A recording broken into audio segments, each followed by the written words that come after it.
Hi, it's Kathy from Fieldwork Connections. I'm going to show you how to do a microplastics survey at the beach. Plastics are a problem in our oceans because they do not biodegrade and break down. They only break up into smaller and smaller pieces. Animals can then eat this plastic and they can die of starvation, and then having this plastic enter the food chain means that if humans are then consuming things like fish, we are then potentially consuming these plastics.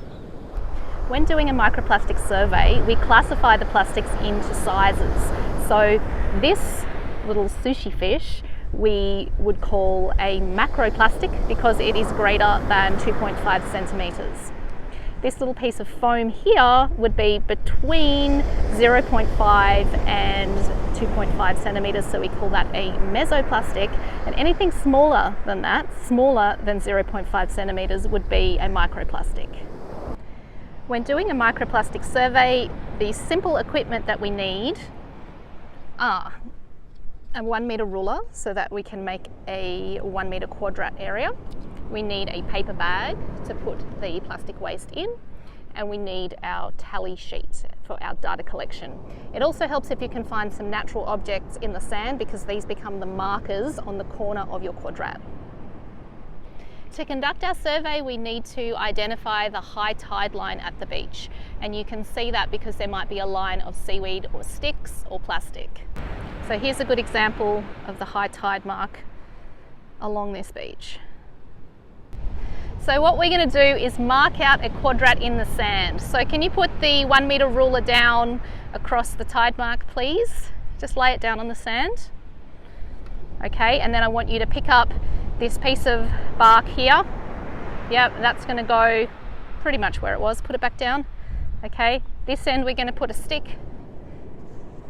And I want you to pick up the 1 meter ruler and make it go the other way. So we're making a quadrat, we're making a big square, okay? So then you have something at the end there which is showing that there is a square. Yep, pick up the ruler. Yep, put something at the other end.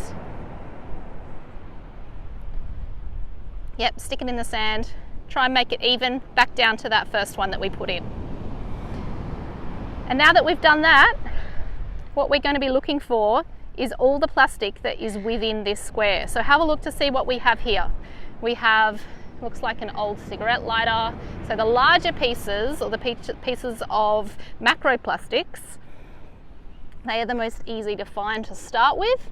And then we want to start looking for the smaller pieces. So we're going to put them just onto this paper bag now, and then we can have a look to see how they're going on the data sheet.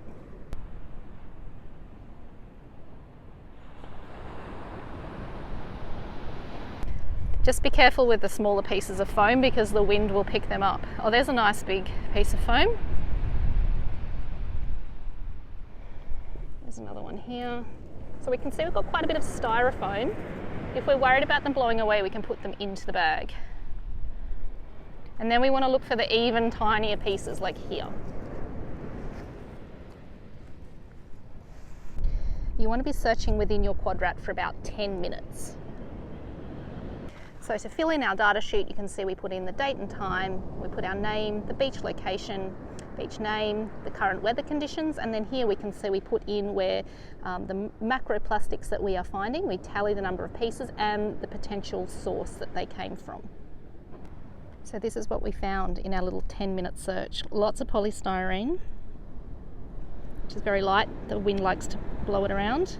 An old cigarette lighter, a fishing float, little soy sauce sushi fish.